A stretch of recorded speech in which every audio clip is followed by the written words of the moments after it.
The gravity plating under Okonkwo's knees was set to 2.4 scarrow and climbing, and she was the only cadet left standing when Commander Isra Vaughn's voice came through the amphitheater speakers, flat as a blade laid on a table. "No mercy," Vaughn said, and the proving grounds weather generators answered her like they'd been waiting for the word, dropping a wall of simulated ash rain across the pit hard enough to strip skin off anything that hadn't learned, the way Des had learned on a world that never asked permission to keep moving anyway. 6 other candidates lay where the pit had put them, 2 curled around bruised ribs, 1 face down and unmoving, until a medic drone chirped over to confirm his pulse, 3 simply sitting in the churned gray mud with the specific stillness of people whose bodies had stopped taking instructions from their minds. Des was on 1 knee, not 2, and the distinction mattered more than anyone watching from the observation ring understood. She had learned to fall in stages on Scarrow before she'd learned to read. "Half-meter to the marker line, Okonkwo," Vaughn said, and if there was anything under the flatness of her voice, surprise, doubt, the particular tightness of a superior officer watching a number come out wrong, none of it reached the amphitheater floor. "You have 11 seconds left in this trial." Des did not answer, because answering cost breath, and breath was the one currency the pit hadn't yet let her overspend. She got her back leg under her, felt the gravity plating drag at her spine like a hand trying to fold her in half, and thought, not in words. There was no time for words of the storm cellar under her grandmother's house on Scarrow, the one with the door that had to be forced shut against wind that wanted to take the roof off a family at a time, and how the trick had never been strength. The trick had been knowing exactly how long you had before your strength ran out, and spending every last drop of it in the final half-second instead of the first. She crossed the marker line with 2 seconds on the clock and went down onto both knees in the mud on the other side of it, chest heaving, ash rain running black off her jaw, and above her the ring of observation glass went for 3 full seconds, entirely silent. Master at Arms Corlin Dresk broke it. "Recalibrate the plating," he said to the technician at the gravity console, not quite quietly enough that the words didn't carry down into the pit. "Something's reading wrong." "Nothing's reading wrong, Master at Arms." That was Vaughn, still flat, still giving nothing away. "The plating is reading exactly what it's built to read. You may not like the number, but the number is correct." Dresk didn't answer her. He looked down instead, through the observation glass, directly at the human girl kneeling in the churned mud of the pit, 17 years old, dark hair shorn close and clotted with ash water, a long pale scar tracking the length of one forearm where something on her home planet had opened her to the bone before she turned 9, and Des looked back up at him without flinching, because flinching from a man's stare was a luxury Scarrow had never once offered her, and she saw, in the half-second before he turned away, exactly how much he wanted her to fail. She had learned to read that particular hunger a long time before Dresk ever wore it, on a Mountain 4 systems, and a lifetime away from Dreeth's anvil. Des had been 11, tracking a lamed grazing beast through a ridgeline gully at dusk with her grandmother's bone knife in her belt and strict instructions to be home before the second moon cleared the tree line, when she had realized, with the specific cold clarity that either kept a person alive or didn't, that something else was tracking the same beast, and that its den lay directly between her and the fastest way home. A duskhound. She had never seen one and lived to describe it before that evening. The colony's dead counted higher from duskhounds than from any other single cause on Scarrow, storms included. She had not run, because running told a predator exactly where the softest meat in the gully was standing. She had done what her grandmother had drilled into her since before she could reliably tie her own boots gone still, counted the wind instead of her own hammering pulse, worked out from the drift of scent and the angle of old claw scores on the rock where the den's mouth had to be, and gone the long way home along a ridge the duskhound's den geometry made it slow to follow, arriving 4 hours late, half frozen, and entirely alive. Her grandmother, Adiz, had not scolded her for the 4 hours. She had made her draw the ridge from memory instead, every switchback and drift shadow, until the shape of the mountain sat in Dess's mind as clearly as her own 2 hands, and told her the thing Dess had carried into every trial the kiln had thrown at her since. A predator that wants you broken will always show you exactly what it's afraid you'll become, if you're paying attention instead of panicking. Corlin Dresk's hunger, glimpsed through observation glass in the half-second before he looked away, was the same hunger she'd once read off the drift shadow of a den mouth, not curiosity, not even cruelty exactly, but fear wearing cruelty's shape, because fear alone was too undignified a thing for a master-at-arms to admit to. The Okonkwo family had not chosen Scarrow.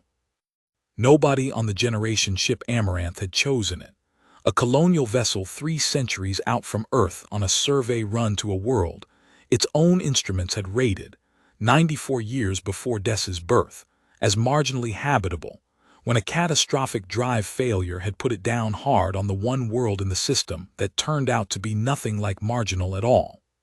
811 colonists had walked off that crash site. 43 survivors, and their children and their children's children, were still walking Scarrow's ridgelines when a Concord survey ship finally found them 3 years before Dess's 17th birthday, and every one of those 43 carried, in scar tissue and bone density, and a nervous system tuned to a threat level the rest of the galaxy had forgotten existed, the exact inheritance the Directorate Selection Boards had spent a decade arguing over whether to call an asset or a liability. Dess's mother had died the winter Dess turned 9, in a storm that took the North Terrace roof, and with it, 3 other members of the settlement who had gone out to save the seed stores, rather than let a season's planting wash into the ravine. Dess did not talk about that winter, not to Neru, not to anyone at the kiln, because Scarrow had never taught her that grief needed an audience to be real. What she carried out of it instead, wordless and load-bearing the way a keystone carries a doorway, was the specific, unsentimental arithmetic her grandmother had built the rest of her childhood around teaching her. You do not get to choose whether the storm comes. You only get to choose how much of yourself you spend before it arrives, and how much you keep in reserve for the part that actually tries to kill you. That had been true since the day she arrived at the kiln. It was going to keep being true for exactly 19 more days, whether Dess understood the number yet or not. And then, one way or the other, it was going to stop mattering at all. The kiln sat on Dreith's anvil, a scorched gray moon locked in tidal orbit around the gas giant Ordon, chosen for the Halveth Concord's Pathfinder Selection Directorate for the single reason that nothing about it was forgiving. Storms rolled off Ordon's magnetosphere in bands predictable enough to schedule around, and violent enough to kill anyone who scheduled wrong. The Proving Grounds Amphitheater, its endurance courses, its combat yards and pressure chambers, and the long gray barracks hall where 40 cadets from a dozen Concord member species slept in double rows of narrow bunks. All of it had been built, over 3 centuries, to answer one question about the people who came through it.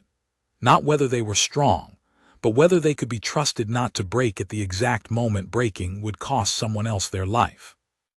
Des Okonkwo was the first human candidate to make it past the first cull in the Auxiliary Pathfinder program's 4-year history, and she was, as of that morning, the only one left.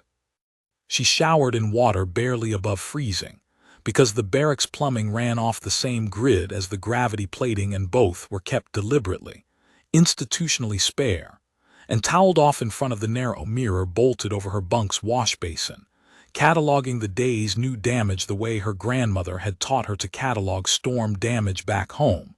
Quickly, without sentiment, noting only what needed tending before it cost her something later. A bruise blooming purple-black along her ribs where a training baton had caught her wrong 3 days ago. A split knuckle from the hand-to-hand yard that had scabbed and split again in the pit.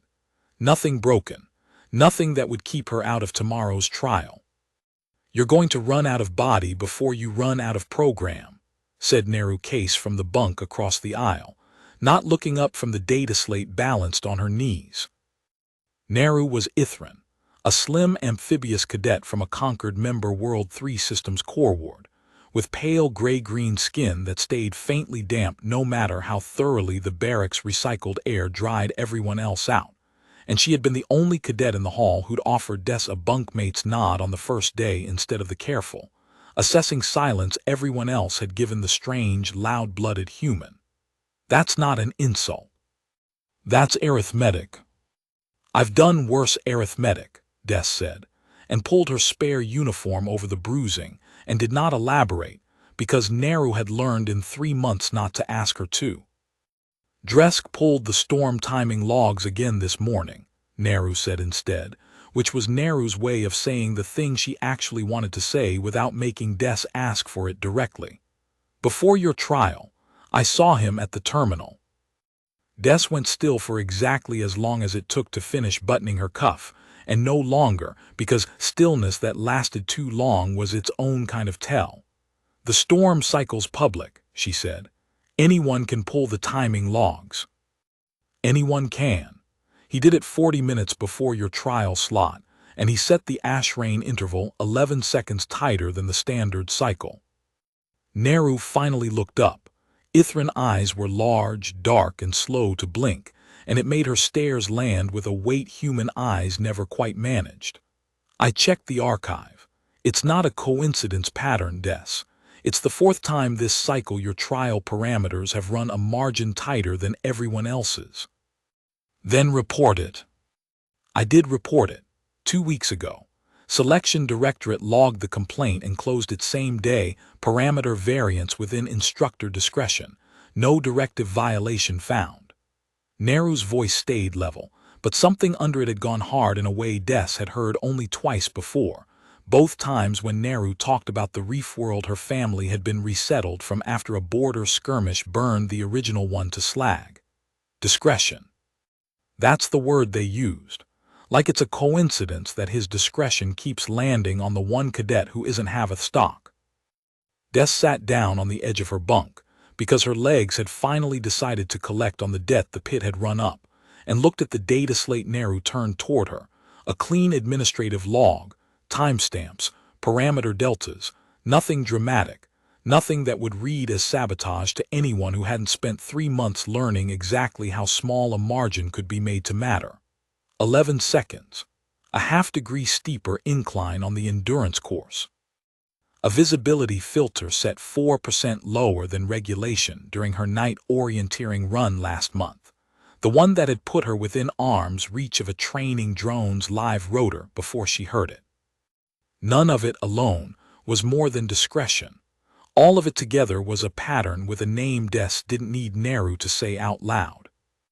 19 days. Des said instead, because that number was the one that actually frightened her, in a way Dresk's small cruelties didn't. That's what Vaughn's aide told me. The Assembly's Program Oversight Committee votes on auxiliary Pathfinder continuation in 19 days. If I wash out before then. You won't wash out. If I wash out before then, Des said again, quieter, there's no clean human data to put in front of the committee. Just 2 medical discharges and a training death, and a girl who couldn't finish the cycle. She had not said the word *death out loud in this barracks before. Saying it now cost her something she felt in her chest like a held breath finally let go. Ravi didn't fail because he was weak, Neru. He failed because the pressure differential in the deep chamber trial ran 40% over the posted spec that week, and nobody flagged it until after. Neru didn't answer that, because there was no answer that would have made either fact less true. That Ravi Anand, 20 years old, the first human candidate the Directorate had ever accepted, had died in a training chamber 11 months ago from a parameter that should never have been set where it was set, and that the Directorate's official finding had called it equipment fatigue, and that Corlin Dresk had personally signed off on that chamber's calibration the morning it happened. You're not him, Neru said finally, and you're not the 2 who washed. You're still standing in a pit that just put 6 other cadets on the ground, on a gravity setting that made a Halveth heavy infantry candidate throw up twice last spring. Whatever Dresk is doing to the margins, Des, it isn't working. That should scare him more than it scares you. It should have. Des turned that thought over while she laced her boots for evening drill, and found, underneath the exhaustion and the bruised ribs and the 19-day clock ticking somewhere over her head like weather she couldn't see coming, a small hard kernel of something that wasn't quite fear at all. Commander Isra Vaughn stood at the observation rings, edge long after the pit had cleared, and the medic drones had finished their sweep, watching the last of the ash rain drain through the drainage grates in the churned mud below, and did not turn when her aide, a junior Halveth officer named Cyril Osk, came to stand at a respectful 2 paces behind her.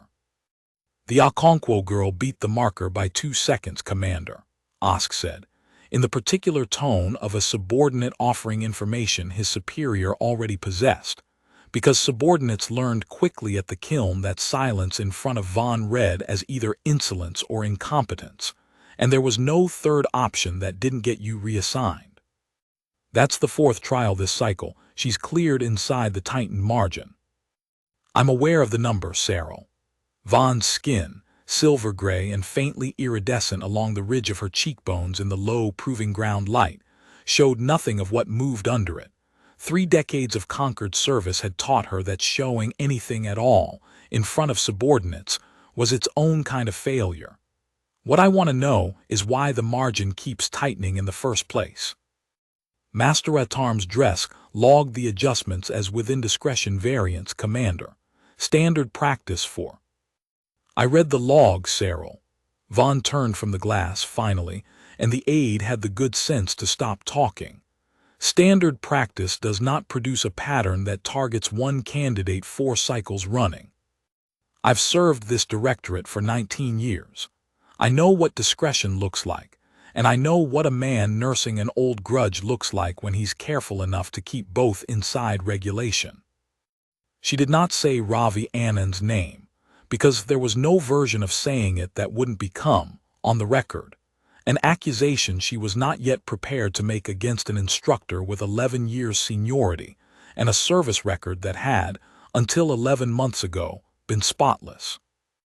But she thought of him anyway, a quiet young man, competent, careful, who had trusted the chamber calibration because trusting the instructor's numbers was the entire premise of the training he'd volunteered for, and who had died inside 4 minutes of a pressure spike no cadet should ever have been asked to survive. She thought, too, of the order that had come down from Assembly Speaker Ilvath Wren's office 8 weeks ago, phrased with the particular blandness the Assembly used when it wanted deniability more than it wanted clarity.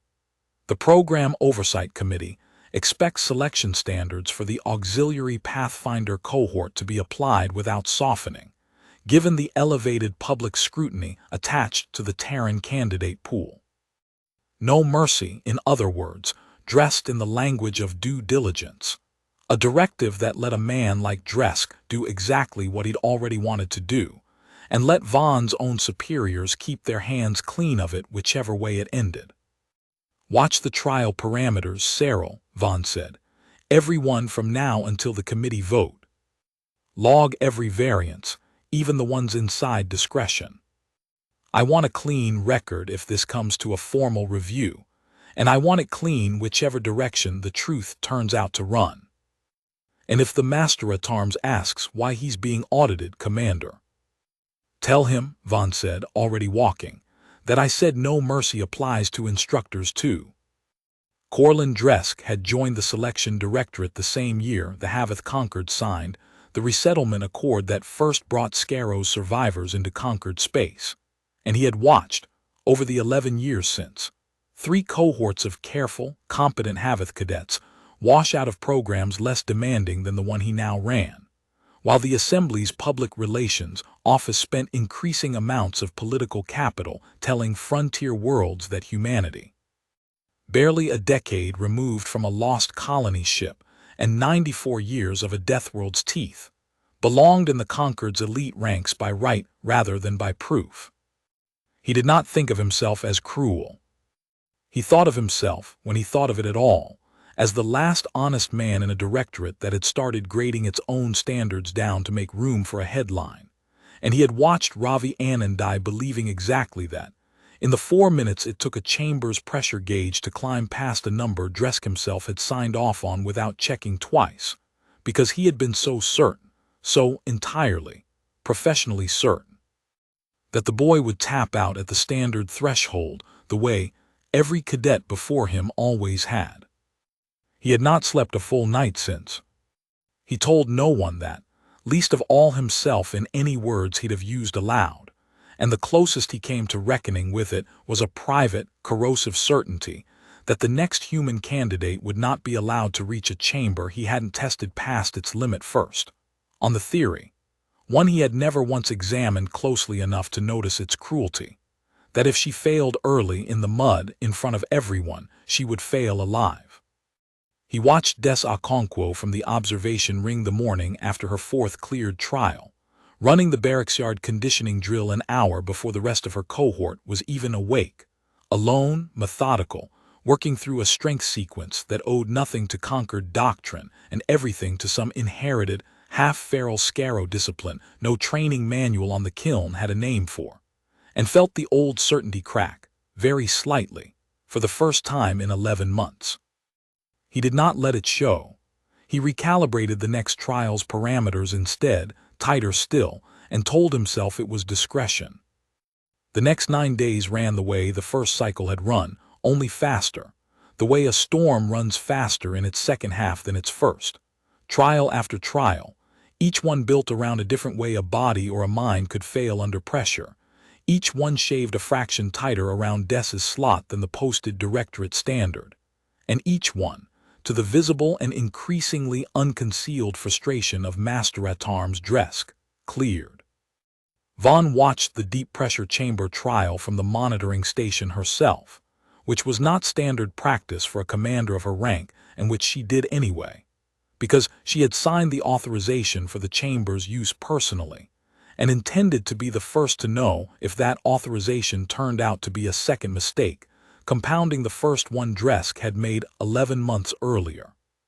The readout in front of her tracked Dess's vitals in real time, heart rate, oxygen saturation, the fine tremor sensors woven into the suit's inner lining that measured the specific, involuntary shake a body produced in the seconds before panic overrode training.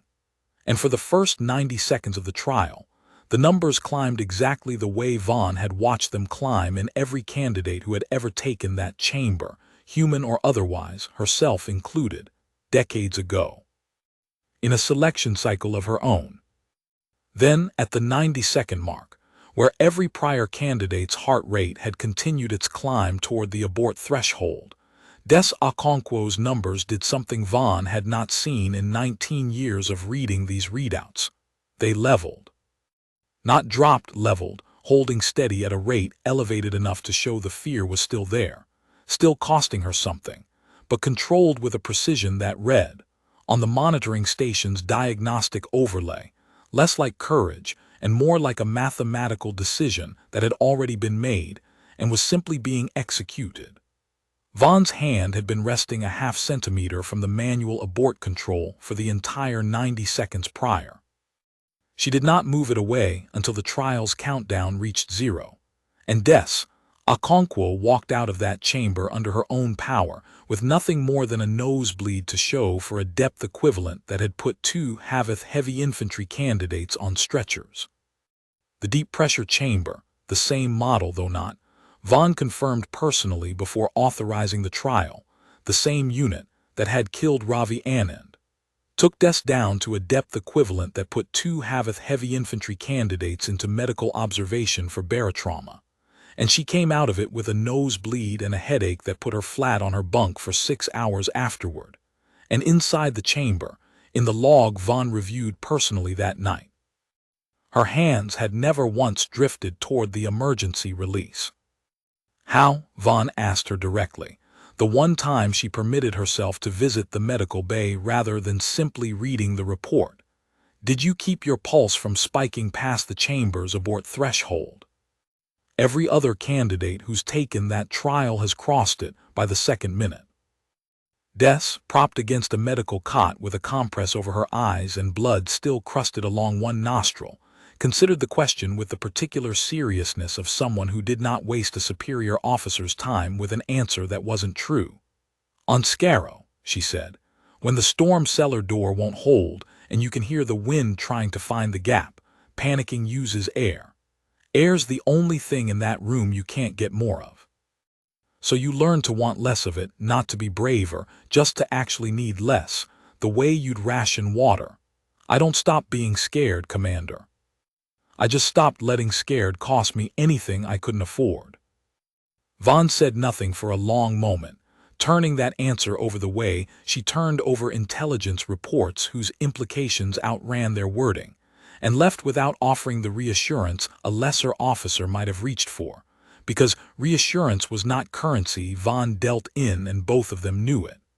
But she stopped at the medical bay door and looked back once. "The committee vote is 10 days out," she said.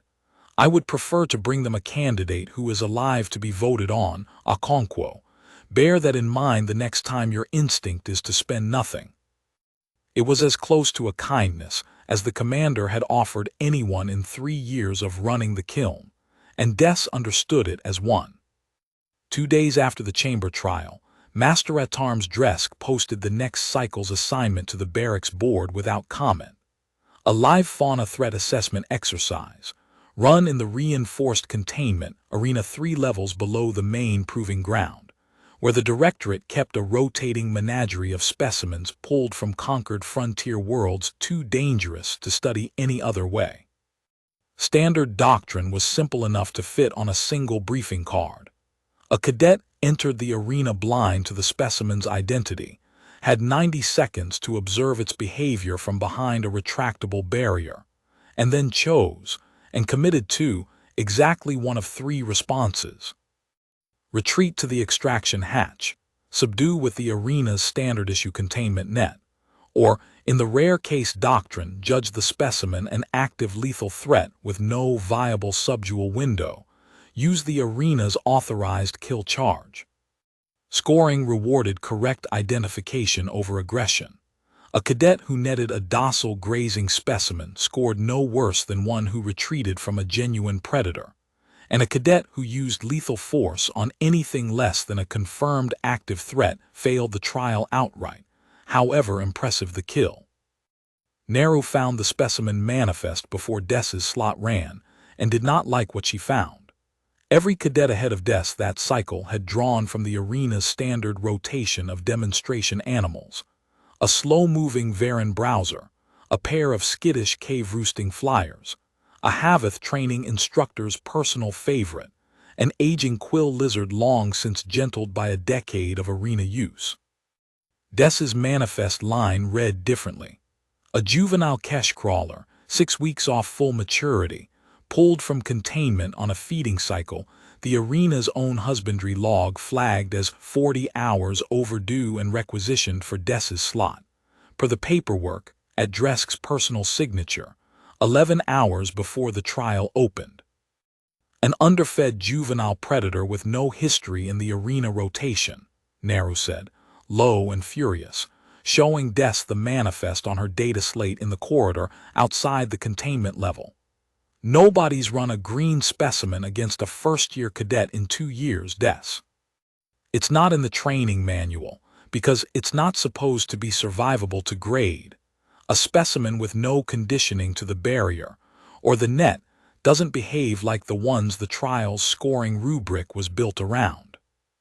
"Then I'll have to behave like something its scoring rubric wasn't built around either," Des said, and did not let herself think further than that, because thinking further than the next 90 seconds was a luxury the arena wasn't going to give her. The Kesh crawler came off its transport crate low and fast, all 6 clawed limbs finding the arena floor's texture before its handlers had finished clearing the deployment chute, and Des watched it from behind the barrier with the specific, motionless attention her grandmother had taught her to give anything that moved like it already knew where the exits were. It was not a dusk hound, Nothing about its chitin-plated shoulders or the double-jointed hinge of its foreclaws matched anything Scarrow had ever put in front of her. But its hunting rhythm was close enough, in the wide, sweeping cast of its head, and the way it kept the barrier's one blind corner between itself and the observation glass, that 11 years of a different mountain came back to Des in the space of a single held breath. It was hungry, and it was young enough that hunger had not yet taught it patience, and both of those facts told her more about how it would move than the entire specimen manifest had. She did not retreat, because retreat scored a cadet 0 credit against a genuine threat, and Dresk's manifest had made certain this one qualified as genuine. She did not reach for the kill charge either, though her hand found its housing on her belt and stayed there a half-second longer than doctrine strictly required, because something in her, not mercy exactly, not yet, but the same cold arithmetic that had once kept her from putting a spear through a wounded pack beast she could still save, refused to spend a life the trial's own rules still called salvageable. She waited out the crawler's first 2 false charges from the barrier's blind corner, exactly the way she'd once waited out a duskhound's opening feints from a ridge gully ledge, spending nothing on either, and on the third charge, the real one, the one its earlier feints had been testing her reaction time to set up, she was already moving, net already deployed. Catching the animal's foreleg mid-strike, and using its own committed momentum to drag it off balance into the containment mesh, instead of meeting its charge head-on the way the trial's default doctrine assumed a cadet would. It cost her a raked line across her left shoulder, where a trailing claw caught her a half-second before the net closed, deep enough to need 6 sutures and shallow enough to leave her arm fully functional by morning, and she walked out of the arena's extraction hatch under her own power with the containment net's readout confirming a clean subdual, 0 lethal force expended, and a scoring rubric that had genuinely never been asked to grade a green cycle specimen against a first-year cadet before, and did not, in the end, know what number to give her beyond the maximum the card allowed. Vaughn pulled the requisition paperwork the same night and found, for the 4th time in 2 cycles, a pattern too carefully within regulation to prosecute, and too precisely aimed to call coincidence. She said nothing to Dresk directly, her audit was still assembling, but added the containment arena's requisition system to the growing list of records Cyril Osk mirrored, unaltered, into a file nowhere Dresk's own clearance could reach. "You could have used the charge," Nero said that night, working afresh dressing over the sutures in her shoulder with hands that hadn't stopped being angry since the manifest. "Nobody would have scored you for it. The thing was trying to kill you." "It was trying to eat," Des said. "That's not the same thing, even when it costs the same amount of blood. My grandmother killed exactly 4 animals in 60 years on Scarrow that she didn't have to, and she told me about every one of them like they were debts, not victories. I'd rather owe the arena a scar than owe myself that kind of ledger." She flexed the shoulder once, testing it, and did not wince where Nehru could see. Besides, it worked. The night orienteering course came 2 days after that, run across 11 kilometers of Dreith's Anvil's unpressurized surface terrain in a hardshell suit rated for the moon's routine radiation flux, but not notably for the 70-kilometer dust storm front that the weather log, the same log Nehru had flagged weeks earlier, showed arriving at the course's midpoint exactly 9 minutes before Des's assigned start window, a scheduling coincidence that Master at Arms Dresk filed. When Cyril Osk questioned it, as an unavoidable consequence of the moon's storm cycle rather than a choice. Des ran it anyway, because refusing a scheduled trial carried an automatic washout penalty, and the committee vote was 6 days out by then, and she went into the dust front 11 kilometers from the nearest shelter beacon, with a suit's visibility filter fogging at the edges and the specific focused calm of someone who had once spent 4 days lost on the wrong side of a Scarrow ridgeline at age 11, with nothing but a bone knife, and a grandmother's voice in her memory telling her that panic was the only predator on that mountain that could actually kill her. She found the course's third waypoint marker 11 minutes past the storm front's arrival, half a kilometer off the marked trail, buried under drift sand deep enough that the beacon's proximity signal had dropped below the suit sensor's threshold. And she found it not by luck, but because she had spent the storm's first 90 seconds doing the thing her grandmother had drilled into her before drilling into her how to run stop before you move wrong. Count the wind, not your fear, and had worked the marker's likely drift shadow out from the terrain's lee-side geometry, the way she'd once worked out where a duskhound's den had to be from nothing, but the angle its tracks bent out of the wind. She crossed the finish beacon with 4 minutes left on a clock that had claimed, by the trial's official design margin, to give candidates 90, and collapsed against the shelter dome's inner wall the moment the airlock cycled, shaking in a way she did not let anyone but Neru see. "He's going to kill you eventually," Neru said that night, quiet, furious, sitting on the edge of Dess's bunk with a ration bar neither of them was eating. Not on purpose, not in a way anyone can prove. He's just going to keep tightening the margin until one storm front arrives 4 minutes early instead of 11, and there won't be a body left to file a complaint about. Then we prove it before that happens. Des said it flatly, the way she'd have described a storm's wind speed, because there was nothing dramatic left in her to spend on the sentence. "Vaughn's already watching the parameters. You said so yourself. Watching isn't stopping. And you're running out of trials, Des. There's 4 cycles left before the committee vote, and after that there's the graduation trial, and if you think Dresk's saving his worst for the middle of the program instead of the end." Neru didn't finish the sentence, because she didn't have to. Both of them understood, without saying it, that whatever the graduation trial turned out to be, Corlin Dresk intended it to be the one Des didn't walk out of, and that the only thing standing between that intention and its outcome was a commander whose own orders from above told her, in language careful enough to survive a records review, that no mercy was exactly the standard she'd been told to hold.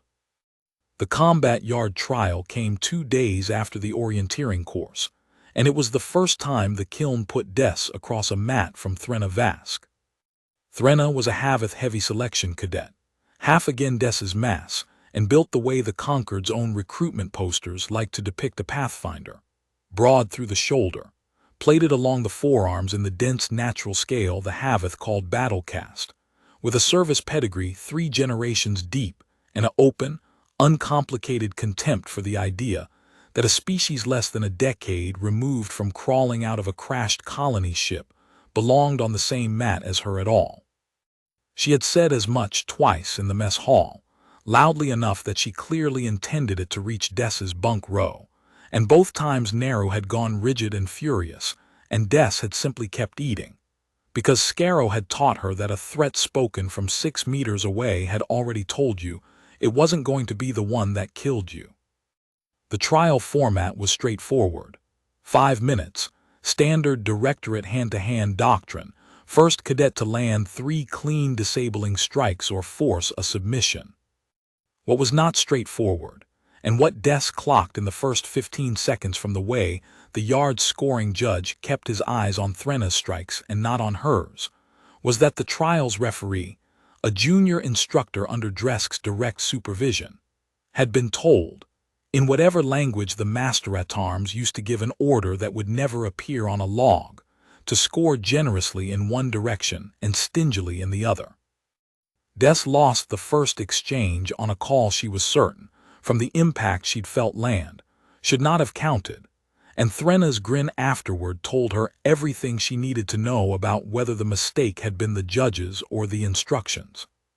She did not argue the call, because arguing spent breath and credibility she needed for the 4 minutes still on the clock, and instead did the thing her grandmother had taught her to do with an opponent who outmassed her by half again her own weight. She stopped trying to match Threnna's strength and started making Threnna's strength work against her, giving ground in small, deliberate increments that looked, to anyone scoring for aggression, like retreat, and were in fact the exact geometry Des needed to put Threnna's own momentum past her guard. The second exchange went uncounted too, the judge's attention conveniently elsewhere at the critical half-second, and Des felt something in her chest go very quiet and very cold, the way it had gone quiet and cold in the Ashrain pit 9 days earlier, because she understood now, watching the pattern repeat, that winning this trial on points was never going to be an option regardless of what she actually landed.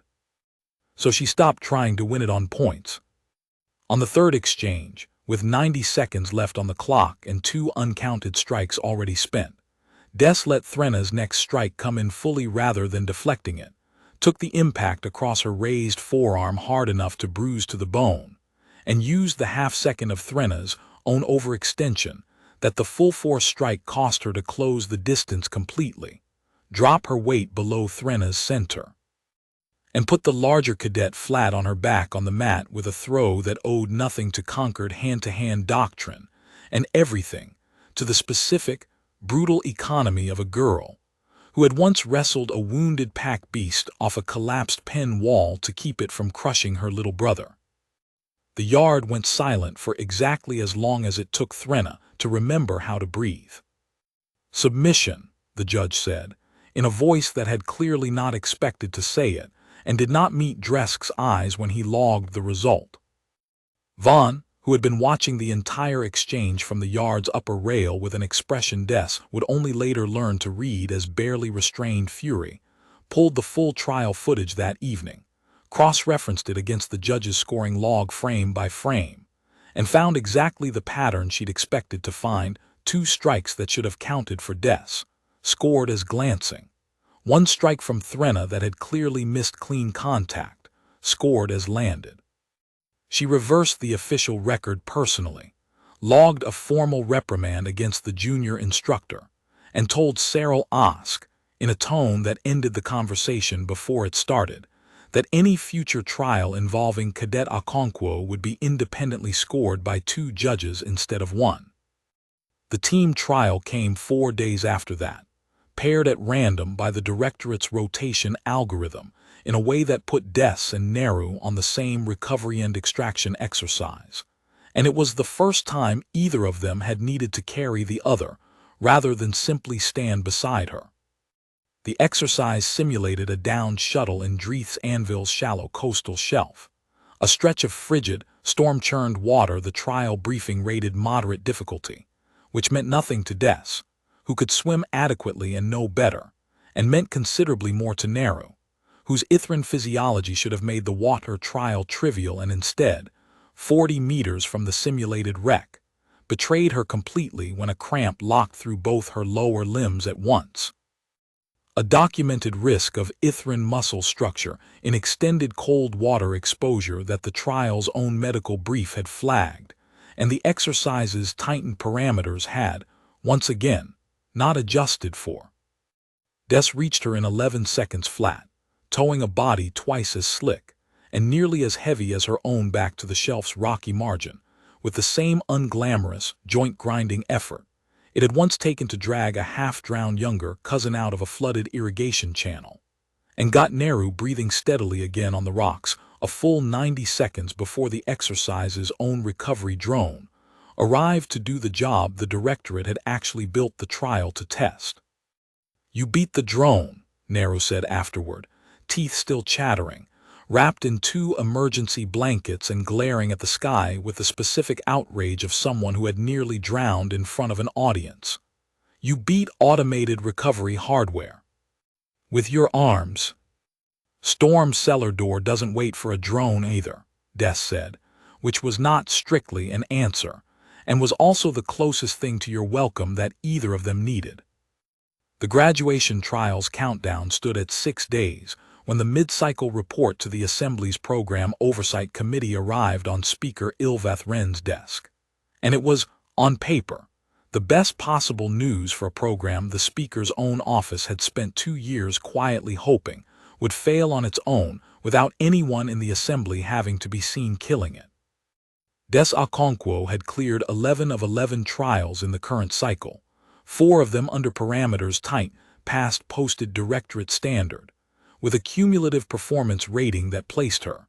In raw scoring terms, Vaughn's aide had cross-checked twice before submitting, in the top decile of Pathfinder Selection candidates across all Concord member species for the past 9 years.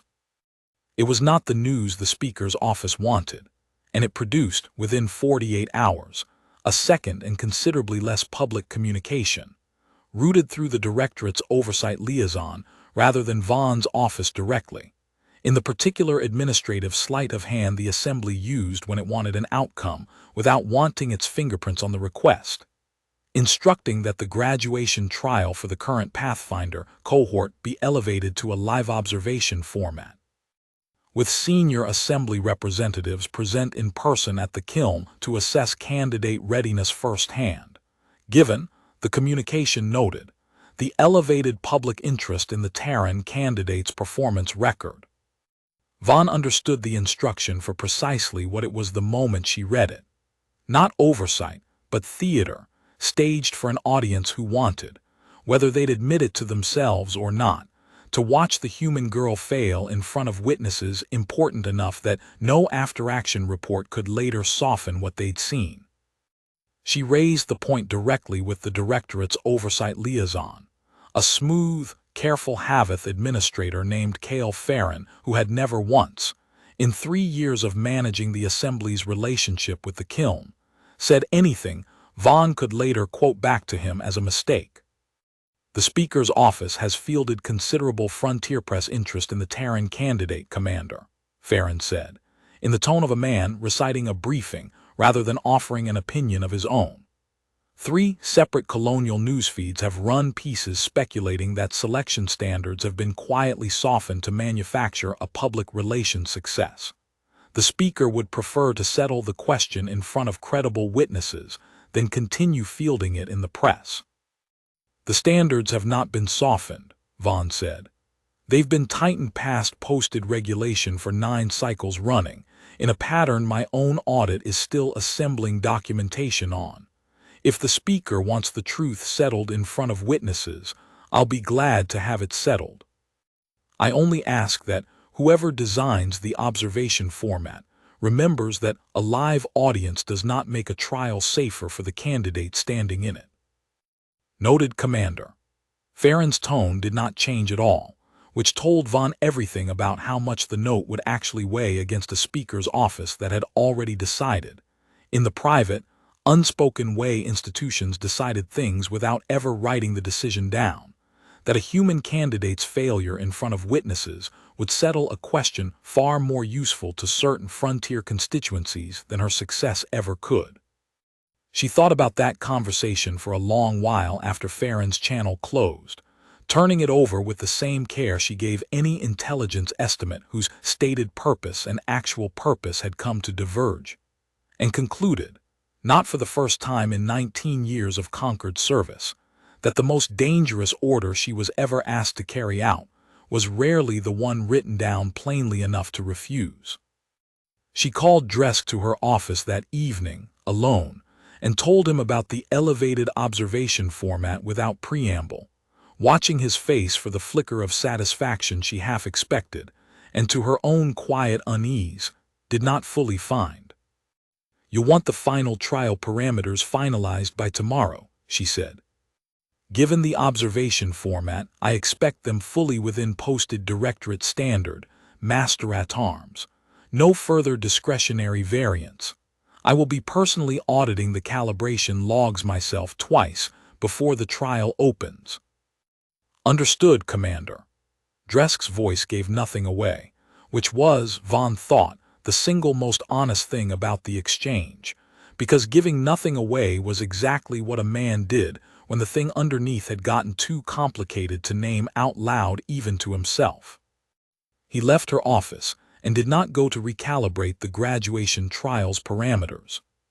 He went instead to the barracks-adjacent training yard, empty at that hour, and stood for a long time at the rail overlooking the yard where he had, 3 mornings running now, watched a 17-year-old human girl run a Scaro-forged conditioning sequence alone in the dark before her cohort woke, and found himself, for the first time in 11 months, unable to locate the certainty that had carried him this far.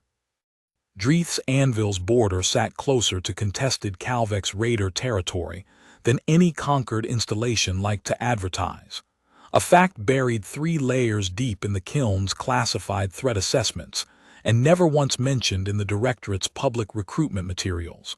On the theory sound, until it wasn't, that approving grounds isolation was itself a form of security. Since no raider fleet risked a strike against a heavily garrisoned conquered military asset for the marginal value of whatever a training moon might yield. That theory held for 6 years. It stopped holding 4 days before the graduation trial, when a Calvek scout squadron, 3 fast raiders running under civilian transponder codes, probing the Ordun system's outer picket line for gaps the Concord's border fleet had been too thinly stretched by the ongoing Velkin frontier dispute to fully close, found exactly the kind of gap Dreeth's Anvil's low garrison priority had quietly created, and reported it back up the Calvek's chain of command with the particular relish raider fleets reserved for a target too valuable and too undefended to pass up. A live Concord training installation, its senior officers and its assembly speaker's own observation delegation, all scheduled to be gathered in one location on one known date, guarded by a garrison sized for internal discipline rather than external attack. Nobody on the Kiln knew any of this yet. The Proving Ground sensor net picked up the scout squadron's withdrawal burn 11 hours before the graduation trial's scheduled start, logged it as unregistered civilian traffic consistent with the sector's routine smuggling patterns, and filed it without escalation, because the alternative flagging a possible hostile reconnaissance run 4 days before a politically sensitive assembly observation visit was the kind of report that ended careers when it turned out, as it usually did, to be nothing. Des Okonkwo, 4 days out from the trial that would decide whether the auxiliary Pathfinder program survived the committee vote at all, knew none of it either. She spent those 4 days the way she had spent every day since arriving at the Kiln, running the Dark Hour conditioning sequence alone, sparring with Neru in the combat yard until both of them were too bruised to hold a proper stance, and lying awake in her narrow bunk running the mental inventory her grandmother had taught her to run before any storm. What do you have? What can you lose? What's left after you lose it? Because some instinct older than the Concord's careful trial parameters had told her, without her ever quite finding the words for it, that whatever waited on the other side of the graduation trial, it was not going to be only what the Directorate had scheduled. The morning of the graduation trial, the Kiln's amphitheater filled with more observers than it had held in 3 years of Vaughn's command. Assembly Speaker Ilvath ran herself in the front row of the observation ring, flanked by 2 aides and a records officer with a recording drone already spooling footage, Directorate senior staff arrayed behind them, and in the wide viewing gallery above, every off-duty cadet in the current cohort. Neru Case pressed against the rail with her damp gray-green hands, white-knuckled on the barrier. Des stood at the pit's entrance in full trial gear, and did not look up at the gallery, because looking up cost focus, and focus was the one thing she had left to spend that the storm cellar had never taught her to ration. Cadet Okonkwo, Vaughn's voice over the amphitheater speakers, carried none of the flatness Des had grown used to. There was something underneath it now, some current Des couldn't name but felt anyway, like pressure before a front arrived.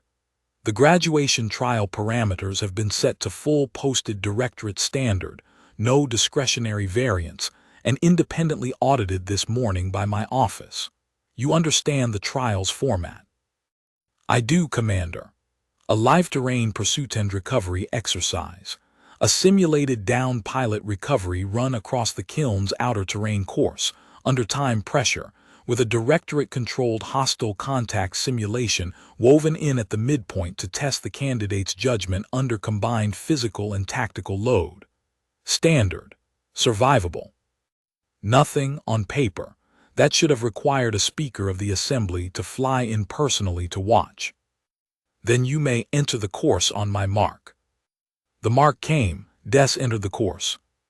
What came through the outer terrain gate 9 minutes later was not, by any definition, the Directorate's simulation architects had built into the exercise, part of the trial. The first sign, for Vaughn, standing rigid at the observation ring's rail with Speaker Wren beside her already turning to demand an explanation for the amphitheater's sudden alarm klaxon, was a proximity alert that should not have existed inside a controlled training perimeter. 3 fast attack signatures, no longer running under civilian transponder codes, breaking atmosphere over the kiln's outer terrain course at an intercept vector that put them on the ground, weapons hot, inside 4 minutes. Calvex's Raiders, Cyril Osk said, white around the mouth, staring at his own terminal as though the data might still change if he looked at it hard enough. Commander, that's a Calvex strike pattern. They've hit the outer garrison relay. We've lost contact with the perimeter watch station. Seal the amphitheater, Vaughn said, already moving. Already the commander the Directorate had trained her to become across 19 years rather than the audience she'd been forced to play for the last 9 minutes. Get the speaker and her delegation to the secure shelter level. Recall every off-duty cadet to the armory. Osk now. Commander, the trial course.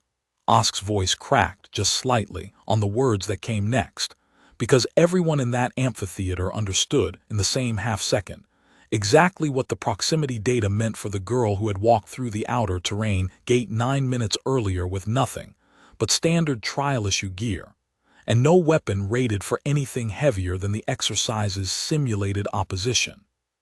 Okonkwo still on the course.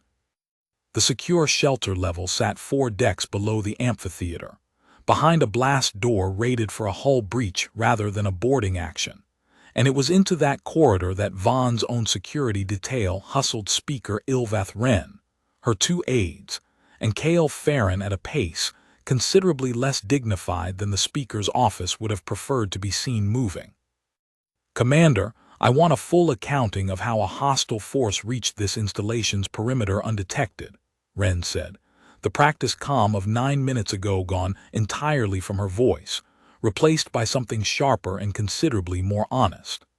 This facility's threat assessment rated Dreith's Anvil secure specifically because of its isolation. Someone is going to explain to me today how 3 Calvex Raiders found a live-fire opportunity against a scheduled assembly observation visit that was not made public until 48 hours ago. I intend to find out myself, Speaker, as soon as this facility is no longer actively under attack. Vaughn did not slow to answer her fully. That question, however legitimate, was not going to save anyone in the next 4 minutes. She keyed the shelter's inner lock herself, sealed the blast door behind the last aide through, and turned to find Farron standing very still near the rear wall with the particular stillness of a man doing arithmetic about his own survival.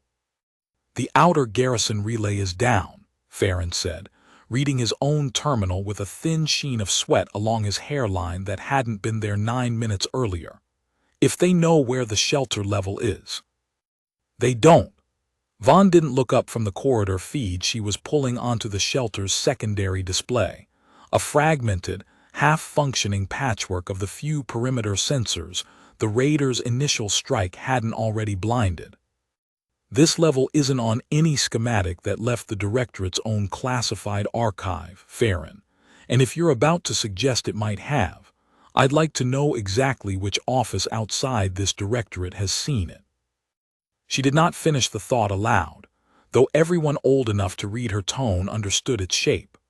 A probe squadron that had known, with unlikely precision, exactly when to find the kiln's senior officers and its delegation gathered in one place was not a coincidence Vaughn meant to leave unexamined. A dull concussion rolled through the deck plating a moment later, distant enough to register more as pressure than sound, and Wren's younger aide flinched hard enough to knock a data slate off the table. That was the barracks wall, 2 levels up and 40 meters lateral, Vaughn said, reading the shelter's structural sensor array with the flat, clipped precision of an officer translating fear into information, because information was the only currency that did anyone in that room any good. Not this level. Not yet. She did not add the second half of that sentence, the part that had nothing to do with reassurance. That if the raiders' probe force found the shelter's true position before her own people retook the perimeter, 40 meters of composite decking was not going to be the thing that decided how this ended. Wren, to her credit, did not ask Vaughn to soften what she just heard. She sat instead, folding her hands with the deliberate composure of a woman who had spent 3 decades in assembly chambers learning that visible fear cost a leader more than the fear itself ever did, and asked only one more question before she let Vaughn work. The Okonkwo cadet. She's still out there. She is. Then I would like to know, Commander, the moment you do, whether she's alive. It was not, Vaughn understood, entirely a political question anymore, and something in the speaker's voice, the same voice that had authorized an observation format built to watch a girl fail in front of witnesses, had shifted into territory considerably closer to shame than Vaughn had expected to hear from her that day. I would like that very much. Des heard the raiders before she saw them. A low, wrong-pitched engine whine rolling in off the terrain course's northern ridge. Nothing like the recorded hostile contact simulation the trial briefing had described, and every instinct Scarrow had ever carved into her went cold and clear and immediate in a way 3 months of Concord doctrine had never quite managed to replace. She was in a shallow ravine when the first raider dropship set down on the ridge above her, close enough that the downwash kicked grit into her eyes, and she did the thing her grandmother had taught her before she'd learned her letters. She went still, and she counted, not her fear, but the wind, how many raiders disembarking, how fast, how spread, whether they were moving like people who expected resistance or people who expected an empty training course full of unarmed cadets, and one very valuable assembly speaker 2 kilometers south. 6 raiders, moving fast, spread wide, weapons up but not yet firing, a search pattern, not an assault, which told Des something the Directorate's briefing never could have. They weren't here for the terrain course. They were here for the amphitheater, and the delegation inside it, and the terrain course was simply the gap in the perimeter they'd chosen to come through. She had at that moment exactly 2 honest options, and her grandmother's voice supplied both of them without her needing to search for either. Run for the amphitheater and try to outpace 6 armed raiders across 2 kilometers of open terrain with no weapon and no cover, or become, in the next 4 minutes, the single most dangerous thing on that mountain. Des chose the second option, because the first one had never once, in 17 years, been the choice that kept anyone alive on Scarrow. She moved along the ravine's lee side the way she had once moved along a mountain ridge, stalking the drift shadow of a duskhound's den, silent, low, reading the terrain's covered geometry with an instinct 3 months of Concord orienteering trials had only sharpened rather than taught, and reached the raiders' rearmost straggler, a scout running the search pattern's outer edge, isolated by 11 meters from the nearest of his squad. With a fist-sized stone from the ravine floor in one hand, and every ounce of the strength 2.4 gravity training had built into her arm behind it. He went down without a sound past the impact itself, and Des had his weapon in her hands and his comm unit crushed under her boot heel before his squadmates, 15 meters ahead, had registered that their formation had lost a man. She did not, in the 3 minutes that followed, do anything the Directorate's simulation architects would have recognized as textbook Pathfinder doctrine, because textbook doctrine had been built by people who had never needed to survive a world actively trying to kill them, and Des had spent 17 years learning a different curriculum entirely. Strike where the terrain gave her cover and the enemy didn't expect it.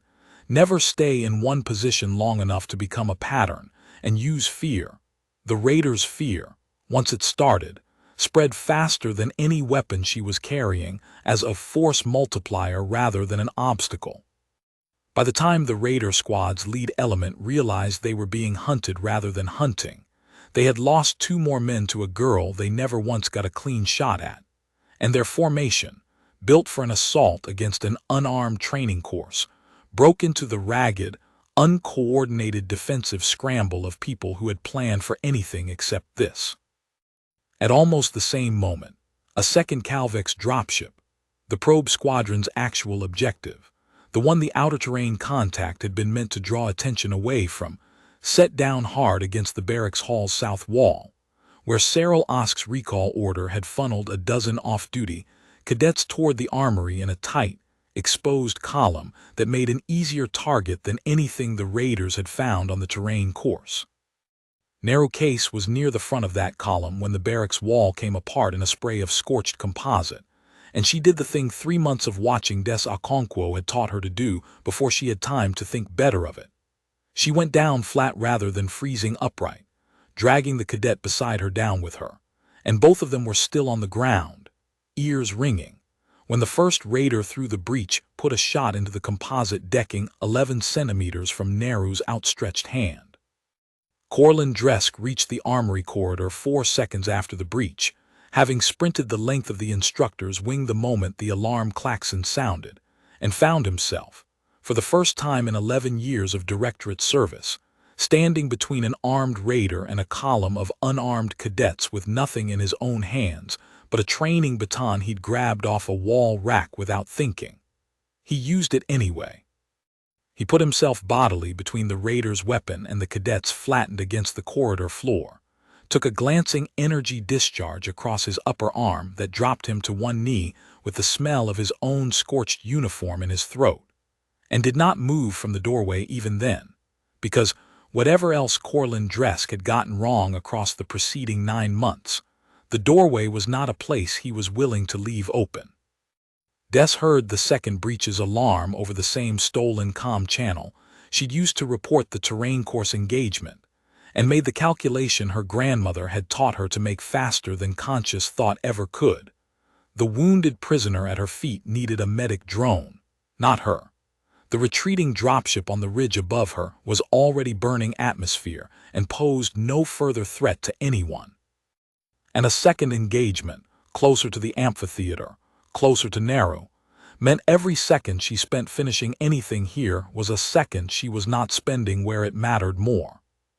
She ran the 2 kilometers back toward the barracks hall in 11 minutes across broken terrain that would have taken a standard directorate fitness benchmark closer to 20, arriving at the armory corridor's outer access hatch to find Dresk down on one knee with blood soaking through the scorched sleeve of his uniform, still holding the doorway, still between the raiders and the cadets behind him, and losing. She did not think about what he had done to her across 9 cycles of tightened margins, because Scarrow had never once taught her that a doorway worth holding stopped being worth holding on account of who was holding it. She came through the corridor's side access at a dead run, took the raider nearest Dresk low, and from an angle he never saw coming, the same economical joint-first technique that had put Threnna Vask flat on a mat 2 weeks earlier, and had his weapon in her own hands before the second raider in the corridor had finished registering that the balance of the fight had just changed. "Get him back," she said to Neru, jerking her chin at Dresk, who was trying, with the stubborn uselessness of a man who had lost too much blood to stand but not enough to admit it, to get back onto his feet. "Behind the blast door now, both of you." "Okonkwo," Dresk's voice came out thick, blood at the corner of his mouth where he'd bitten through his lip taking the first hit. "There's at least 3 more of them past the second bend. I heard them on the corridor comm before it went down." "Then I'll go find them," Des said, and did not wait for an argument, because arguments cost time, and time was the one thing left in that corridor she genuinely could not afford to spend. She found the remaining raiders exactly where Dresk's count had put them, working a breach charge against the armory's inner blast door with the focused, unhurried confidence of men who believed they had already won the engagement, and she did not give them the chance to discover otherwise through anything as generous as a fair fight. She came at them out of a maintenance alcove. Dresk himself, in a different life, had once cited in a lecture on structural blind spots he'd never imagined a cadet would use against an actual hostile force. And the fight that followed lasted under 40 seconds and left 2 raiders disarmed and unconscious on the corridor floor, and a third, the squad's apparent second, backed against the ruined blast door with Dess's stolen weapon leveled at his chest in both her hands. For the first time since the alarm klaxon had sounded, visibly shaking with the cost of everything she'd just spent. "Down," she said, and he went down, because whatever the Calvex raiders had been told about this mission's objective, none of it had prepared any of them for a training course that fought back like the world it had been built to test them against. The medic drones reached Dresk's position 90 seconds later, and reached the ravine on the outer terrain course another 6 minutes after that. And by the time Vaughn's recovery team finished sweeping both sites, the kiln's after-action tally ran to 9 Calvex raiders neutralized, 3 of them alive and in custody, 0 Directorate fatalities, and 1 master at arms in the medical bay's stabilization ward insisting, over the objections of every medic in the room, that his condition was not serious enough to warrant the attention currently being spent on it. Vaughn reached the amphitheater's tactical relay station in time to watch the outer terrain course's automated sensor feed pick up exactly none of what her own trial format cameras should have shown, because the cameras had been calibrated for a controlled exercise, and Okonkwo had taken the fight somewhere they didn't reach. And what the feed showed instead, in fragmented, grainy telemetry from a single surviving perimeter drone, was a raider dropship crew abandoning a wounded squad leader on open ground and burning for orbit 6 minutes ahead of schedule, chased off a moon they had expected to find full of unarmed cadets by a single human girl who had turned their own search patterns' isolation gaps against them, 1 raider at a time. "That's not possible," Speaker Ilveth Wren said from behind Vaughn's shoulder, in the tone of someone whose entire framework for the last 9 minutes had just been dismantled without her permission. 1 candidate, unarmed, against a raider strike team. "She was not unarmed for very long, Speaker," Vaughn said, and found to her own surprise that her voice was not entirely steady. "Get me a channel to the terrain course, now." The channel didn't need finding.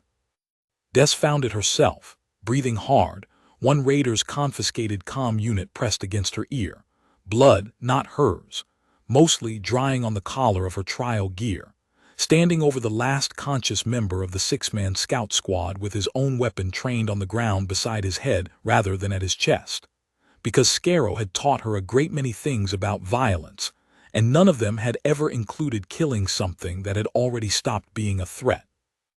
"This is Okonkwo," she said, into a channel she had no idea was open, no idea was being heard by an assembly speaker and a directorate command staff, and a raider squad's own retreating dropship crew all at once. "Outer terrain course, North Ridge. I've got 1 prisoner alive, and I need a medic drone for a squad leader who's not going to make it another 20 minutes without one. The rest of the strike teams pulled back to their transport. I count 1 dropship, engines hot, no ground element left to cover their withdrawal." There was a silence on the channel that lasted just long enough for Des to wonder, with the particular exhausted clarity of someone running on adrenaline's last reserve, whether anyone had actually been listening at all. "Copy that, cadet." Vaughn's voice, when it came, had lost every trace of the flatness Des had spent 3 months learning to read past. "Hold your position. Recovery team is inbound." And Okonkwo, "Good work." It was, in the entire 9-day cycle, since the trial parameters had first started tightening around her, the first time anyone at the kiln had said those 2 words to Des Okonkwo without a qualifier attached. The raid's aftermath took the better part of 2 days to fully account for.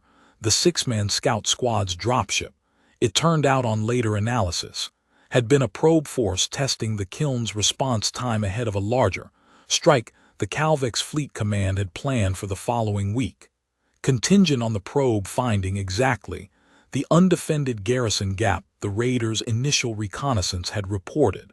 It had not found that gap. It had found, instead, a proving ground whose newest and least experienced candidate had turned an unarmed terrain trial into the fastest, most decisive repulsion of a Calvex incursion the border sector had logged in 3 years, and the intelligence that came back from the surviving prisoners' interrogation, conducted, at Vaughn's insistence, with Des present as a witness rather than a participant, because she had earned the right to hear it firsthand, confirmed that the larger follow-on strike had been quietly, permanently called off the moment the probe squadron's survivors reported what had happened to them on Dreith's anvil. The interrogation raised one question it did not answer. The captured squad leader gave up the schedule leak's existence readily enough. A probe squadron's dying knowledge of who had paid for the information was, in raider fleet practice, kept deliberately thin. But the trail stopped at a coded transaction, and a frontier data broker who had, conveniently, gone silent the same day the raid failed.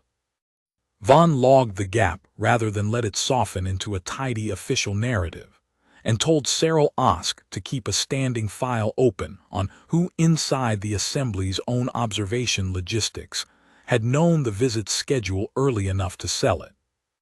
Master at Arms Corlin Dresk found Des alone in the medical bay that same evening, his own wounded arm strapped tight against his chest, in a stabilization brace. The medics had cleared him to leave only reluctantly, and crossed the ward from his own cot to hers, with the slow, deliberate steps of a man whose body had earned the right to move carefully, and whose conscience had run out of reasons to wait. Des sat on the edge of her own cot with a bandage taped over a shallow cut along her hairline and a blanket around her shoulders she hadn't asked for and hadn't taken off either, and Dresk stood beside it for a long moment before he made himself speak, because he had spent 11 months building a certainty about who this girl was, and that certainty had not survived the last 6 hours, and he did not yet have a replacement for it ready. "You came back for me," he said first, before anything else, because it was the fact he could not make sit still in his own chest. "After 9 cycles of everything I did to you, you heard the second breach and you came back." "You were holding a doorway," Des said, as if that answered a much simpler question than the one he'd actually asked. "Scarrow doesn't ask who's on the other side of a door worth holding before it decides whether the door matters." "I tightened your trial margins," he said, without preamble, because there was no version of what he needed to say that softening it would improve. "For 9 cycles. I told myself it was discretion, and it wasn't. It was a man who watched a boy die in a chamber I calibrated, and decided the next human candidate wasn't allowed to reach that chamber without proving first in front of everyone that she couldn't." Des looked at him for a long moment, and did not offer him the easy forgiveness a kinder story might have handed him, because Scarrow had never taught her that cruelty earned absolution simply by naming itself out loud. "Ravi Anand didn't fail," she said instead. "He died because a chamber's calibration ran 40% over spec and nobody caught it until it killed him. You didn't decide I couldn't survive worse than that, Master at Arms. You decided to find out. Those aren't the same thing, and I don't think you get to call it grief and have that be the end of it." "No," Dresk agreed, and something in his weathered gray face that had held itself rigid for 11 months finally, visibly, gave way. "It isn't the end of it. I've filed a full accounting with Commander Vaughn's office, every parameter variance, every trial I skewed, my own culpability in Ravi Anand's death 11 months ago. I expect it will end my service with this directorate, and it should. I'm not telling you this so that you'll tell me it's forgiven, cadet. I'm telling you because you deserve to have said to your face, by the man who did it, exactly what was done and why, instead of reading it second-hand in a report after I'm gone."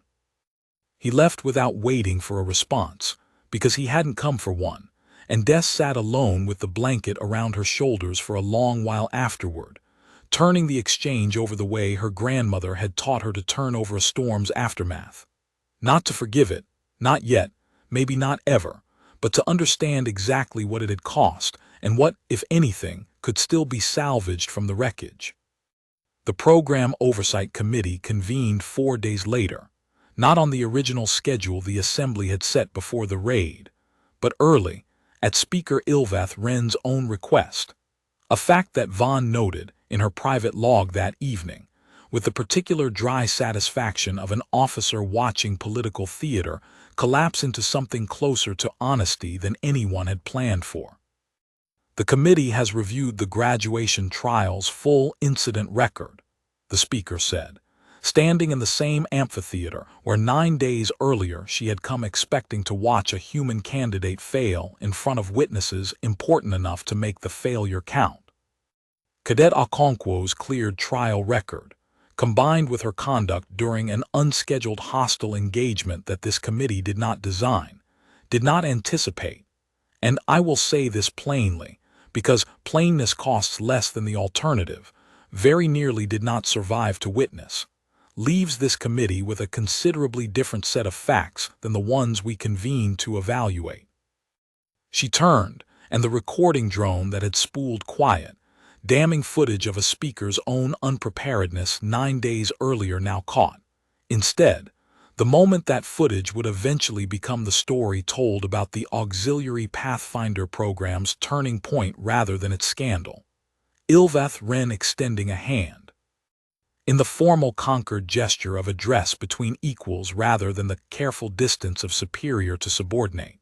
To a 17-year-old human girl standing at rigid attention, in a trial uniform that still bore a faint bloodstain along one cuff, no amount of laundering had fully lifted.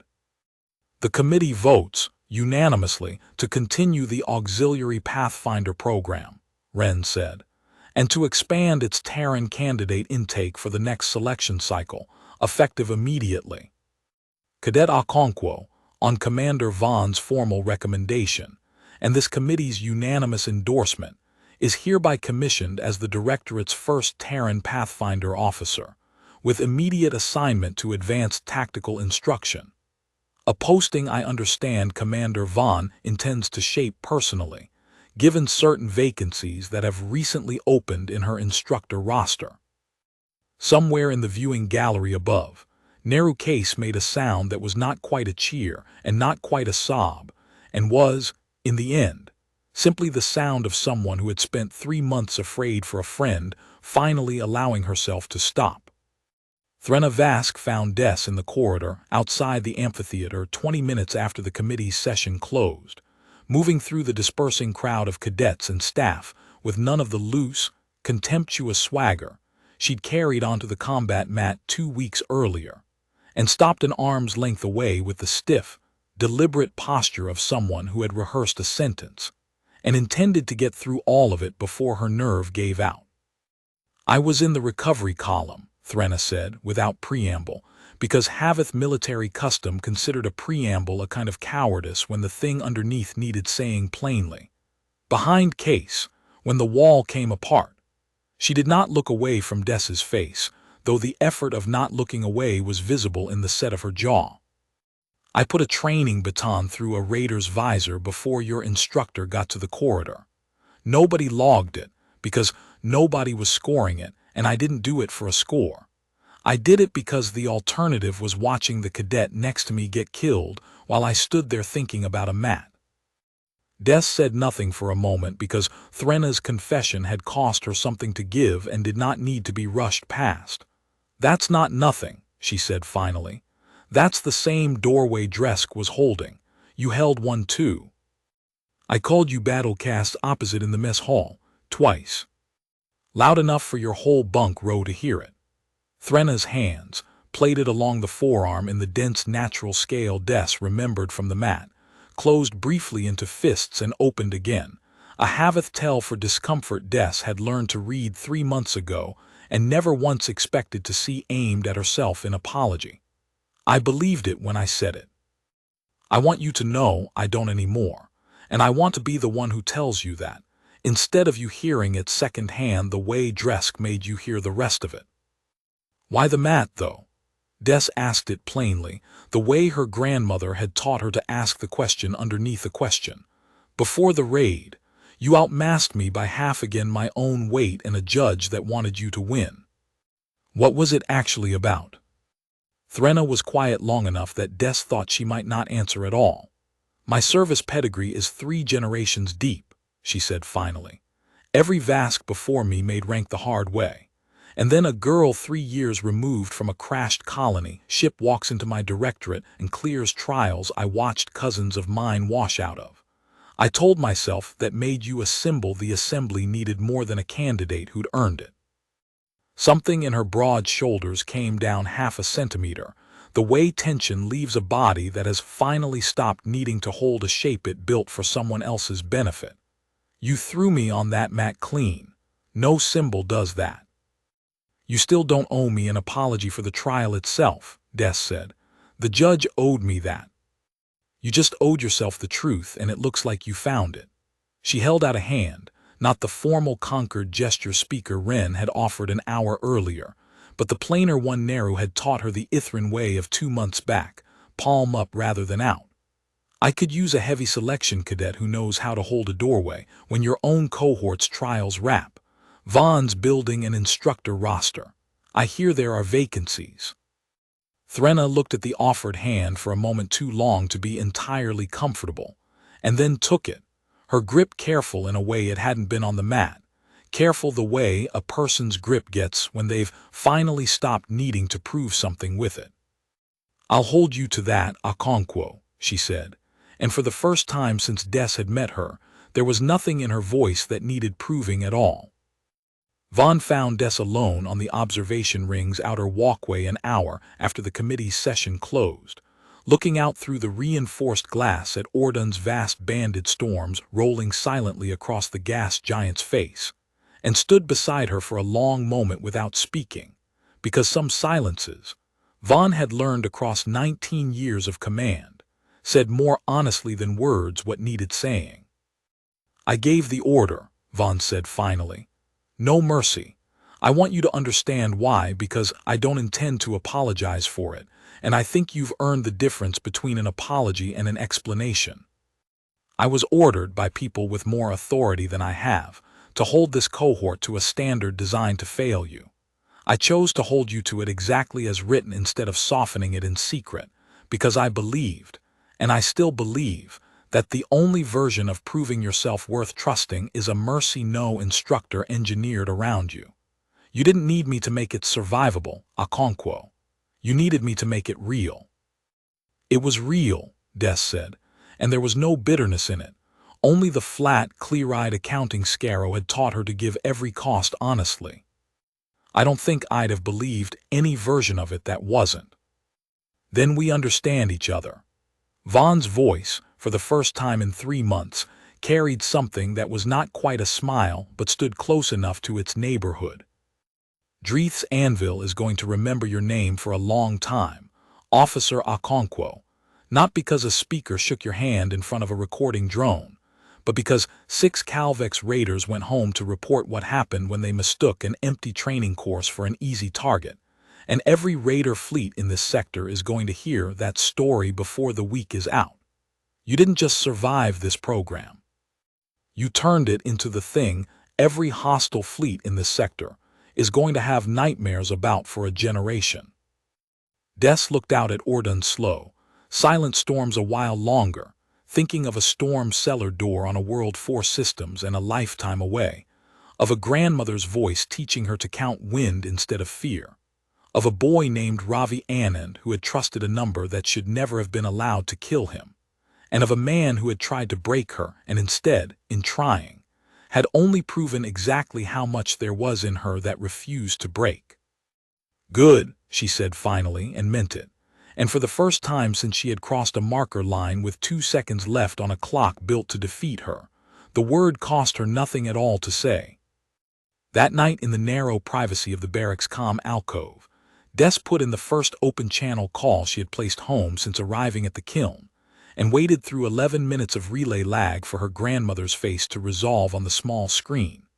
Older than Des remembered it, weathered the way Scarrow weathered everything, but with the same sharp, assessing eyes that had once taught an 11-year-old girl to read a duskhound's den from nothing but drift shadow and old closcores.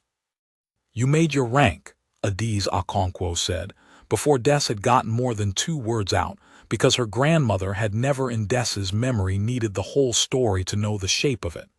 "I can see it in how you're standing, even through this cursed relay. Good. Was it what they told you it would be?" "No," Des said, and found, answering her, that she could finally put words to something she hadn't fully named even to herself. "It was worse, some of it. A man tried to break me on purpose for reasons that had nothing to do with me at all. And then it was worse than that, too, for about 6 minutes in a way none of us saw coming. But none of it was a lie, Grandma. Whatever they built to test me, by the end, it was real. You always said that mattered more than whether it was fair. Fair is a story people tell themselves after they've already survived something," Adiz said, which was, Des understood, as close as her grandmother had ever come to saying she was proud of her. "Real is the only thing that was ever going to teach you anything worth keeping. Now stop wasting Concord relay time being sentimental with an old woman, and go find out what they've actually asked you to do next." Des laughed, a real laugh, unguarded, the first one the kiln had gotten out of her in 3 months, and closed the channel with a promise to call again once the new cohort was settled, and sat alone in the alcove for a while afterward with the particular quiet that comes after a debt of feeling has finally, honestly, been paid down. She reported to her new instructor posting 3 days later, in a uniform that carried, for the first time, the Directorate's Pathfinder insignia rather than a cadet's plain gray, and found waiting for her, on the first morning's roster, 4 new candidate names flagged with a Terran colonial registry seal. The first cohort of the program's expanded human intake, nervous, untested, standing in a barracks hall much like the one she'd slept in 3 months earlier, waiting to find out whether the woman training them intended to break them or to teach them, the way someone had finally, honestly, taught her, exactly how much further they could go than anyone, themselves included, had ever thought to expect. "No mercy," Des told them, and watched 4 young faces brace for the word the way she once had, and let the silence hold just long enough to matter before she gave them the rest of it, the part Corlin Dresk had never once found the honesty to offer her until it was almost too late. "That doesn't mean cruelty. It means I'm not going to lie to you about how hard this gets, and I'm not going to make it survivable by making it fake. Everything I put in front of you from here on out is going to be real. What you do with that is going to surprise you." It surprised me. Behind her, through the barracks hall's narrow window, Ordun storms rolled on across the gas giant's endless banded face, patient and indifferent and entirely unconcerned with the small, fierce, unbreakable things that kept choosing, against every reasonable expectation, to survive them. And Des Okonkwo, Pathfinder officer, Scarrow-born, the first of her kind to walk out of the kiln instead of being carried, turned back to her cohort and began, the way her grandmother once had for her, to teach them how.